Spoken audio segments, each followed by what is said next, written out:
الحمد لله رب العالمين.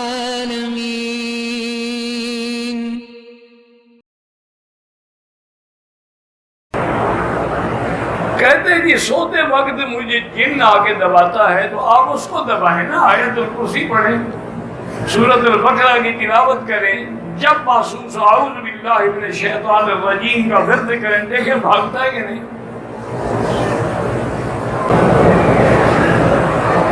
میری جیب میں سورۃ یاسین ہو تو حمام میں نہ لے جائیں۔ سورۃ یاسین تو قرآن کا دل ہے۔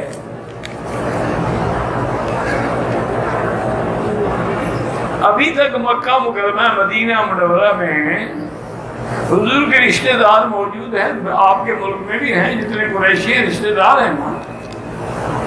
آپ کے ملک میں کوئی کمی ہے قریشیوں کی؟ قریشی بھی ہیں، ہاشمی بھی ہیں، جیلانی بھی ہیں، سارے موجود ہیں ماشاءاللہ۔ تو جب وہاں ہیں تو یہاں کیوں نہیں ہوں گے؟ یہاں تو باقاعدہ قریش قبیلے ہیں ماشاءاللہ۔ مرد اور عورت میں کیا فرق ہے؟ عورت بچے پیدا کرتی ہے، تم کرتے ہو؟ اتنا فرق تو معلوم ہے نا، باقی کسی اور وقت پوچھ لینا۔ جو خواتین عمرے کے لیے آتی ہیں حیض روکنے کے لیے، اگر میڈیسن کھاتی ہیں جائز ہے، لیکن ایک بات یاد رکھیں میری بیٹی، یہ میڈیسن جو ہے نا کسی لیڈی ڈاکٹر کی رائے کے بغیر نہیں لینا، ورنہ مصیبت یہ ہوتی ہے کہ نہ حیض بند ہوتا ہے نہ جاری ہوتا ہے، مہینہ رول جاتی ہے۔ وہ تو آئی تھی کہ میں پاک رہوں، پاک کے بجائے عذاب میں آ گئی۔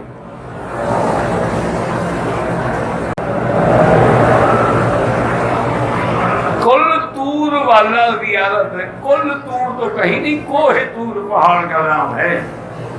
وہ مصر اور فلسطین کے درمیان میں تشریف لے جائیں، زندگی رہی تو واپس نہیں آئیں گے، لیکن اللہ کو منظور ہے تو زیارت کر لیں گے، چونکہ اسرائیل کی لڑائی ہے نا ہر وقت۔